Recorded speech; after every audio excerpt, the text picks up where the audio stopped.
all experienced it. The kind of hurt that feels like a wound so deep you wonder how it'll ever heal. Maybe it was betrayal. Maybe it was abandonment. Maybe it was rejection. Whatever it was, it left a mark. And the most difficult question we ask in those moments is, why?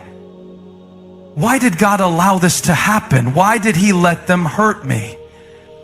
And in those moments of pain, we can feel like we're being crushed, overwhelmed, and alone. But I want to tell you something that might be hard to hear.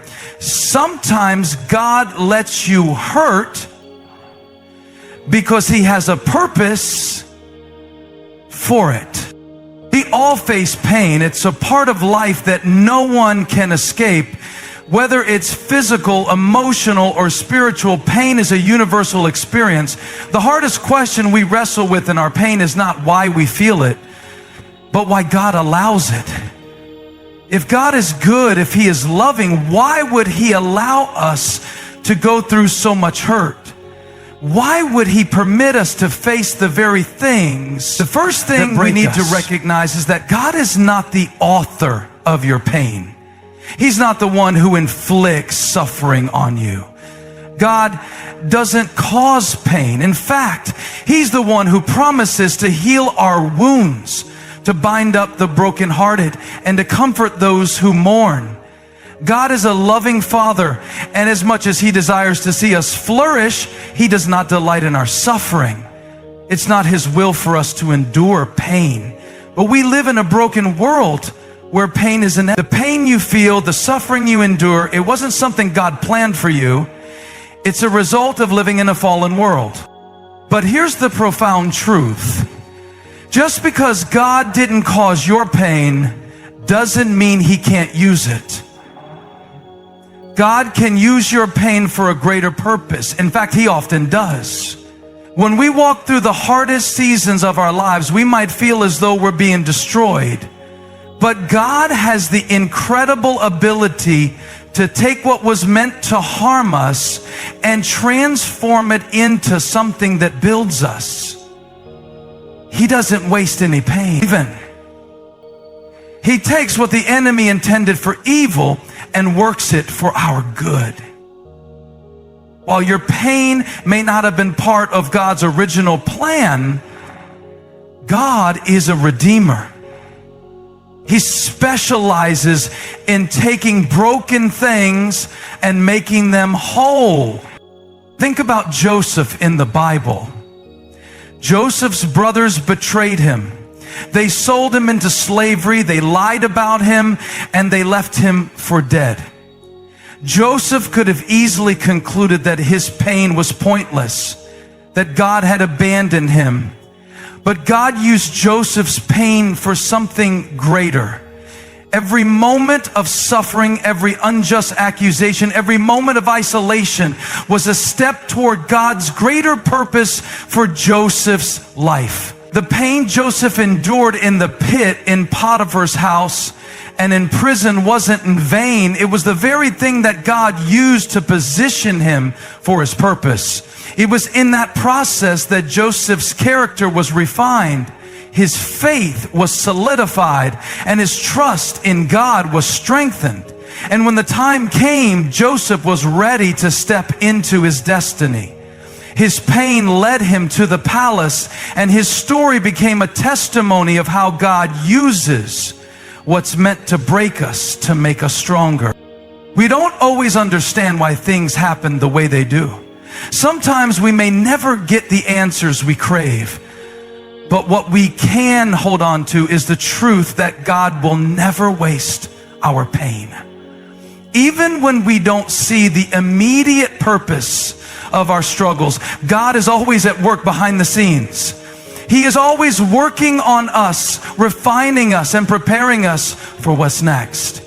Your pain is not in vain. God is using it to shape you, to grow your faith, to build your character, and to equip you for the calling He has on your life. There's a powerful verse in Romans 8:28 that says, "And we know that in all things God works for the good of those who love Him, who have been called according to his purpose. This doesn't mean that God causes the pain, but it does mean that he will use it. Your pain, your scars, your wounds, they are all part of the story God is writing in your life. And as you walk through the fire, you will find that the fire doesn't destroy you. It purifies your faith. It strengthens your spirit. It makes you into the person God has called you to be. But here's the thing. God can only use your pain if you allow him to. It's easy to get stuck in bitterness, to let our pain define us, or to allow our wounds to dictate our future. But God doesn't want your pain to become a prison. He wants it to be a platform. He wants to use your pain to bring healing, not just to you, but to others as well. There are people who need to hear your story. There are people who need to see how God has brought you through the fire. There are people who are walking through the same pain. And your testimony can be the light that guides them through the darkness. God's purpose for your pain is not just for you, it's for others too. So when you're in the midst of suffering, remember this: God is not the author of your pain, but he is the redeemer of it. He can use your pain to grow you, to shape you, and to position you for the destiny he has planned for you. Don't waste your pain. Allow God to turn it into purpose. Trust him to take what the enemy meant for harm and use it for your good. Because what's painful now is positioning you for something powerful later. The growth. We all want it, but we don't often want the process that leads to it. If we're honest, we'd rather skip the struggle, the pain, and the discomfort and go straight to the growth. We want to be stronger, wiser, and more mature, but we don't want to go through the fire that refines us. We want the fruit, but we don't want to go through the pruning. But here's the truth. Growth often comes through the most painful experiences. It's in the pain that God does some of his most significant work in our lives. It's when we're pressed down, stretched thin, and broken that we truly begin to change. Pain has a way of pushing us into a corner, making us confront things about ourselves that we'd rather avoid. It forces us to look at our weaknesses, our fears, and our insecurities. Pain doesn't let us hide. It strips us down to the core and forces us to deal with what's beneath the surface. And although it doesn't feel good, it's in those moments when we feel vulnerable and exposed that we begin to grow the most. Growth doesn't happen in comfort. It happens in conflict. It happens in the struggle. It happens when you're pushed to your limits and forced to trust God in ways you never imagined. Look at the example of gold. In its raw form, gold is often mixed with other impurities. But in order for gold to be pure, it has to go through the fire. It has to be heated to high temperatures to burn away everything that's not of value. The fire doesn't destroy the gold, it refines it. The fire doesn't ruin it, it makes it stronger, purer, and more valuable. The same is true in our life. We go through fiery trials, painful moments that feel unbearable, but those moments are the very things that refine us. They burn away the impurities in our hearts, the bitterness, the pride, the fear, and they leave us stronger and more focused on what really matters. Think about the character of Job in the Bible. Job went through unimaginable suffering. He lost his wealth, his health, and even his family. He experienced deep emotional and physical pain. But in the midst of his suffering, Job discovered something incredible. That his pain wasn't pointless. It wasn't a punishment. It was a process. It was through his suffering that Job gained a deeper understanding of who God is. He learned to trust God in ways that he never could have before. Job didn't just grow in his circumstances, he grew through them. His pain led him to a greater revelation of God's faithfulness. And when it was all over, Job didn't just get back what he lost. He was restored with even more than he had before. God used his pain to elevate him to a place of greater honor, greater blessing, and greater wisdom. We often want the blessings without the process. We want the victory without the battle. But if we're going to grow, we have to embrace the process, the uncomfortable, painful process. The truth is, pain can be a powerful catalyst for transformation. It can take us to places we never thought we could go, spiritually, emotionally, and mentally. The painful moments in life are the ones that shape us. They mold us into the people God has called us to be. Without them, we wouldn't have the endurance, the faith, or the maturity that we need for the future. This doesn't mean that pain is easy or that it doesn't hurt. It doesn't mean that we should seek out suffering for the sake of growth. But it does mean that when pain comes, and it will, we can choose to see it differently. Instead of allowing pain to break us, we can allow it to build us. Instead of asking, why me? We can ask, what can I learn from this?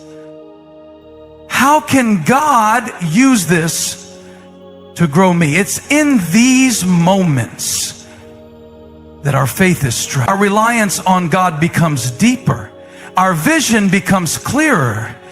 And through the pain, God shapes us into a stronger version of ourselves. Growth through pain doesn't happen overnight. It's a process that takes time. Just like a seed needs to be buried in the soil and endure the darkness before it can sprout and grow into a strong tree, we need time in the struggle to grow. The process can feel long, and there will be moments when we doubt if we'll make it through. But we have to remember that the pain is not permanent. It's part of a greater plan. God is not leaving us in the struggle. He's using it to prepare us for something better. And when we come out on the other side, we won't be the same. We'll be stronger, wiser, and more equipped for the purpose God has for us. It's in the painful experiences that we find the opportunity for real growth. And though it may not feel like it in the moment, God is right there with us, holding us up, strengthening us, and guiding us through it.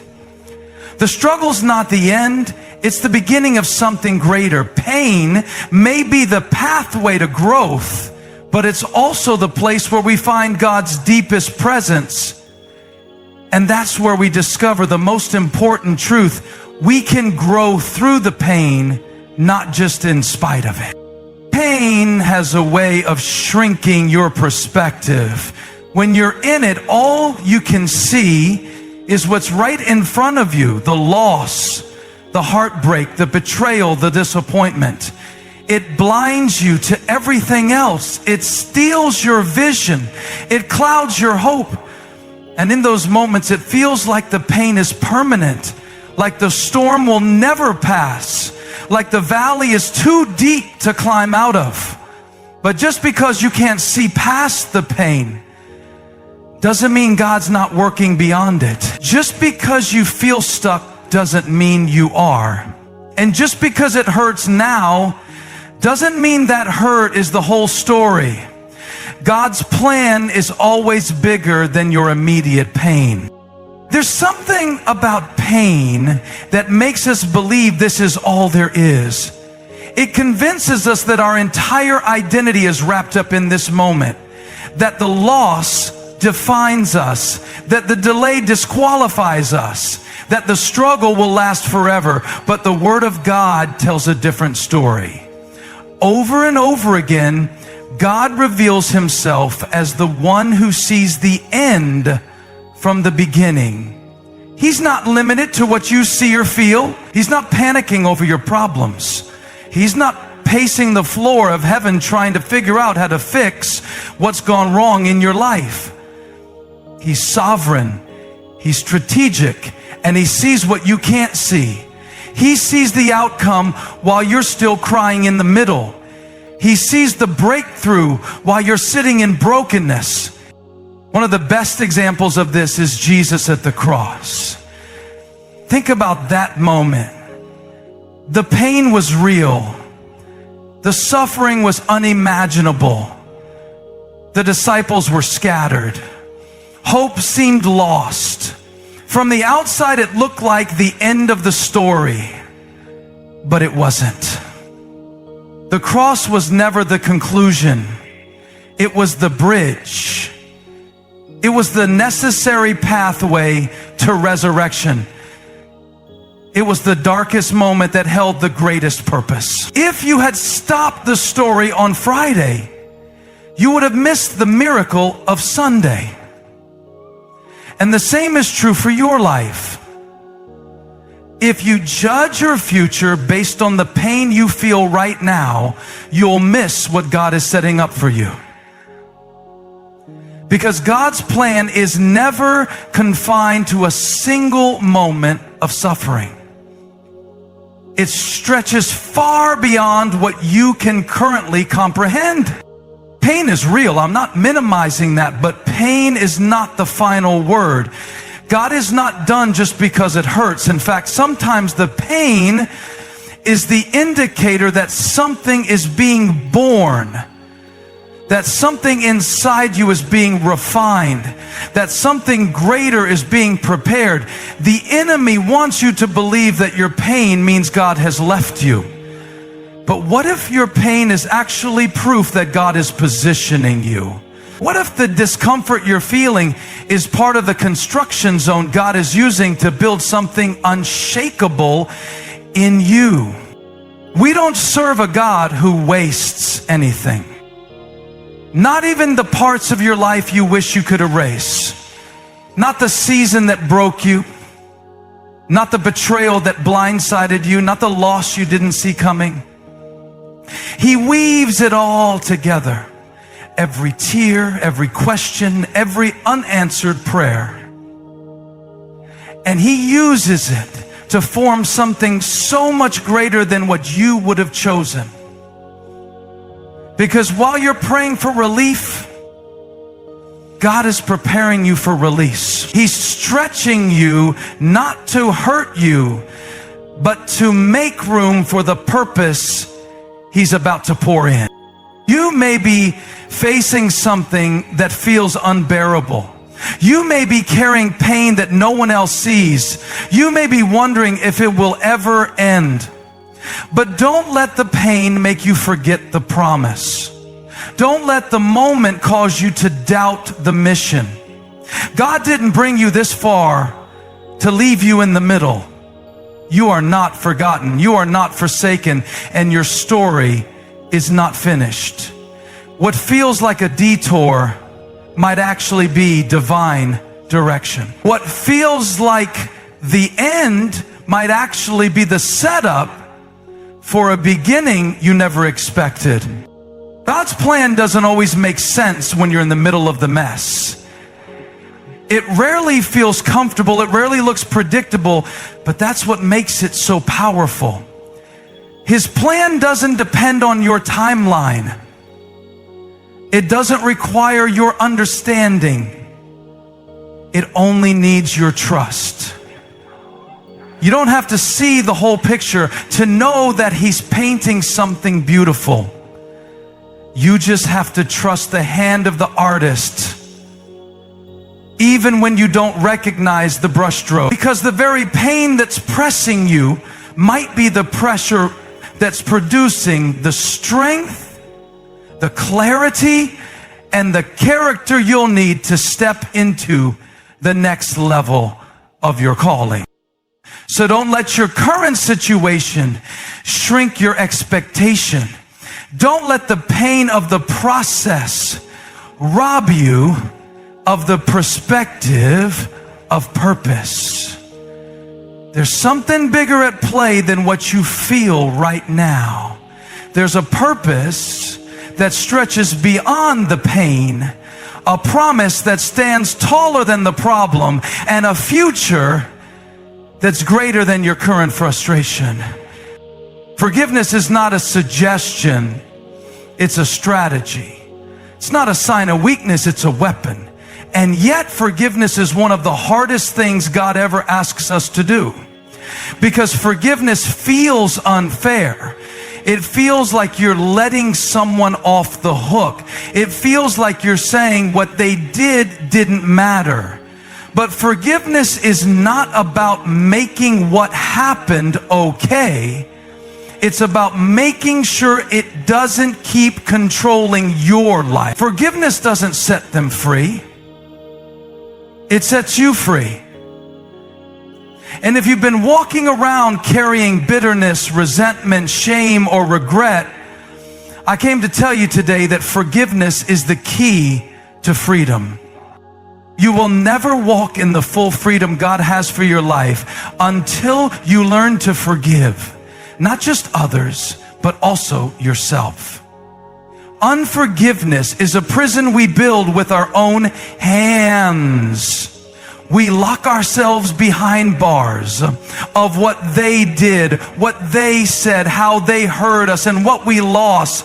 And the crazy part is, most of the time, the person you're holding the grudge against has already moved on. They're not losing sleep over it. They're not carrying the same weight you are. Unforgiveness keeps you shackled to a moment you didn't ask for, a wound you didn't deserve, and a pain you can't seem to escape. But the power of forgiveness is that it doesn't change the past. It frees you from it. When Jesus taught us to pray, He said, "Forgive us our debts as we forgive our debtors." He didn't separate the two. He linked them together. Why? Because your ability to walk in freedom is tied to your willingness to extend it. You can't receive the grace of God and refuse to give it to others. That's not just spiritual immaturity. That's spiritual bondage. Forgiveness is not a feeling, it's a decision. It's a declaration that says, what you did hurt me, but I won't let it have the final say. You may have wounded me, but you won't define me. I'm choosing to let go, not because you deserve it, but because I deserve peace. And maybe the person you need to forgive isn't someone else. Maybe it's you. Maybe you've been punishing yourself for years over something you can't go back and fix. You made a mistake. You said the wrong thing. You didn't show up when you should have. And now you've built your identity around guilt and shame. But hear me, if God doesn't hold it against you, why are you still holding it against yourself? Jesus didn't go to the cross so you could stay in chains. He didn't shed His blood so you could live in condemnation. The same grace that covers others covers you too. Forgiving yourself doesn't mean you excuse the past. It means you stop dragging it into your future. Forgiveness is freedom. Freedom from anger. Freedom from bitterness. Freedom from constantly rehearsing what happened over and over again in your mind like a scene stuck on repeat. Forgiveness takes the sting out of the memory. It doesn't erase what happened, but it removes its power to define what happens next. And that's the freedom God wants for you. Not a life weighed down by what they did, but a life lifted up by what He did. Not a heart filled with hate, but a heart free to heal. Forgiveness unlocks the door to the future God has for you. But you can't walk through it carrying the baggage. Think about Joseph again, of unforgiveness. Brothers betrayed him, sold him into slavery, left him for dead. He had every right to seek revenge. But when the tables turned and Joseph was in a position of power, he didn't retaliate. He forgave. He didn't do it because they deserved it. He did it because he refused to let their betrayal become the blueprint for his behavior. Joseph saw that what they meant for evil, God used for good. And because he chose forgiveness, he stepped into freedom. The freedom to lead, the freedom to bless, the freedom to live without carrying the weight of bitterness. Forgiveness is not easy.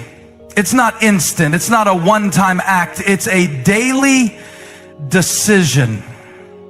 Sometimes you'll have to forgive again tomorrow what you thought you let go of today. Sometimes you'll feel like you've moved on only for something to trigger the memory again. That's okay. Forgiveness is a journey. But every time you choose to forgive, you take back your power.